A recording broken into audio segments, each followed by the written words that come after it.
अस्सलाम वालेकुम। इंग्लिश ग्राम की एक और वीडियो पे खुशामदीद। आज हम कुछ वोकेबलरी सीखेंगे जो टी से शुरू होगी। तो सबसे पहली है टैग। टैग आपने लफ्ज़ सुना होगा और आज इसको वर्ब के तौर पे इस्तेमाल करेंगे। टैग जब नाउन के तौर पे इस्तेमाल होता है तो ये एक कागज़ का छोटा सा टुकड़ा या किसी भी चीज़ का छोटा सा टुकड़ा जो अटैच किया हो किसी दूसरी चीज़ के साथ। आपने देखा होगा कि प्राइस टैग्स अक्सर अटैच होते हैं कपड़ों के साथ, तो उसे टैग कहते हैं। तो इसको वर्ब के तौर पे इस्तेमाल करते हैं। तर्जुमा है the workers were tagging the price tags to the clothes.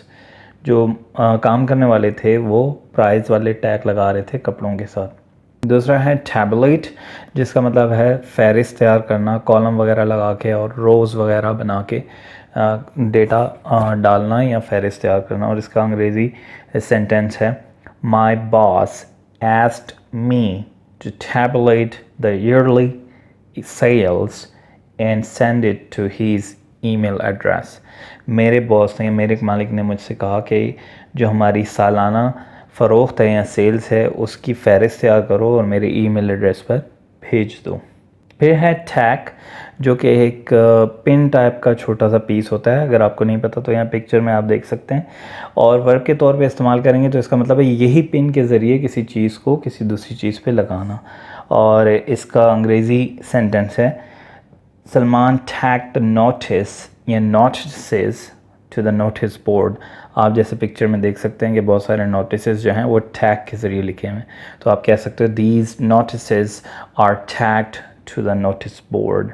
इसका एक और मीनिंग भी है और वो ये है कि कपड़े का कोई छोटा सा टुकड़ा किसी दूसरे टुकड़े के साथ सीना, बड़े बड़े टांकों के साथ। और इसका अंग्रेज़ी जुमला है फरियाल was tacking a small piece of cloth to her torn veil। फरियाल अपने फटे हुए दुपट्टे के साथ एक छोटा सा कपड़े का टुकड़ा सिलाई कर रही थी, उसको टांगे लगा रही थी। उसके बाद है टैकल और इसका मतलब है अच्छे से निमटना किसी प्रॉब्लम से या मुसीबत से। अंग्रेज़ी तर्जुमा है ही टैकल्ड द प्रॉब्लम हीरोइकली। तर्जुमा है उसने हीरो की तरह या वो हीरो की तरह मसले से निमटा। टैकल का दूसरा मतलब है फ़ुटबॉल गेम में किसी भागते हुए खिलाड़ी को पकड़ कर गिराना, जैसा कि आप पिक्चर में देख सकते हैं। इसका हम अंग्रेज़ी जुमला इस तरह बना सकते हैं The player wearing shirt 35 was tackling the opponent player wearing shirt 30। वो प्लेयर जिसने 35 नंबर की शर्ट पहनी हुई थी वो मुखालिफ टीम के प्लेयर जिसने शर्ट नंबर 30 पहनी हुई थी उसको गिरा रहा था। उसके बाद है वर्ड टेल, जिसका मतलब तो वैसे दुम है किसी भी जानवर की, लेकिन अगर वर्ब के तौर पे इस्तेमाल करें इनफॉर्मल इसकी मीनिंग है किसी का पीछा करना बहुत ही करीब से।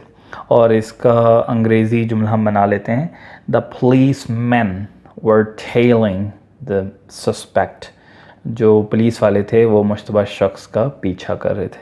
आज के लिए इतना ही। उम्मीद है आपको वीडियो पसंद आई होगी और अगर आप नए हैं तो डेफिनेटली सब्सक्राइब करें, लाइक करें और शेयर करें दोस्तों के साथ। अगली वीडियो में आपसे मुलाकात होगी, तब तक के लिए अल्लाह हाफ़िज़।